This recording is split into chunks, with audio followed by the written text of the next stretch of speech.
Now, we've also got two other players of note there. One, a former Valley player, and another, a current Valley player, and who had record-setting performances last week. So let's go to those things first.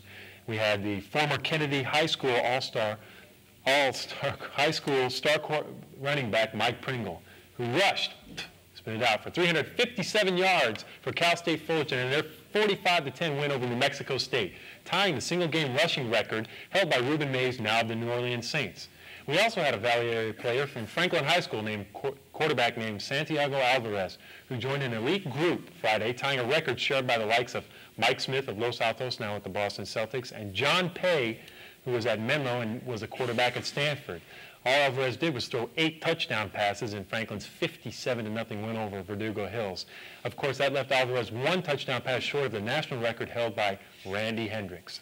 Now let's get you caught up on all the games that are scheduled for the week ending November 11th. For that, we'll go to the United Sports Magazine scoreboard.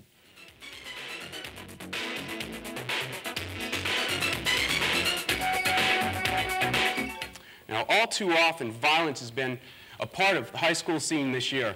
We've reported on numerous events as they've happened, but why are these happening, and who's to blame, and what can be done? Steve Cotner examines this difficult topic in his commentary tonight. Steve? Thanks, Charlie. You know, all too often, assault, battery, attempted murder, and kidnapping have been a part of the news this year, and not the sort of thing one would expect to see on the sports page. Unfortunately, this year, that is just where you would find articles about these things, as well as other violent acts involving high school athletes. Why are these things happening? Well, no one seems to know exactly. Teachers say schools are overcrowded and kids are uncontrollable. Police say drug use and gang activity are at least partly to blame. And handguns seem so plentiful that there are always a means for some angry youth to express his anger with violence. Then who's to blame for these incidents? Well, some suggest that the high divorce rate and disintegration of the family unit is one cause. Others say in a society where every weekend we read about shootings in South Central Los Angeles or a gang-related killing in the Valley, it becomes a second nature to use violence as a means to an end.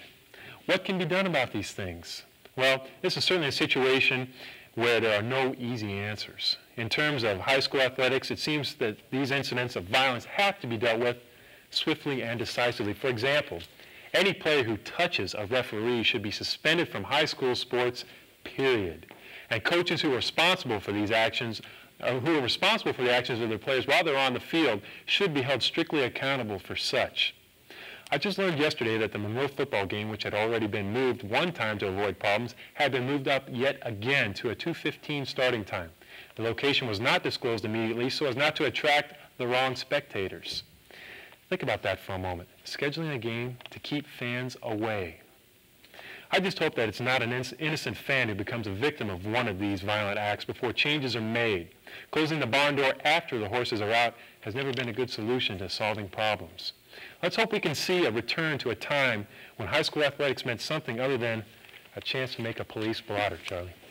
Steve, violence is getting utterly sickening in the high school sports scene this year. It really is. You took a look at that Saugus-Palmdale game, and I don't know what there is to say. It just seems that too often you're running into situations where sporting news is ending up on the front page, and they don't have any business there. It should be sports-related things, and they should happen on the field and the sports page. Yeah, definitely agree with you.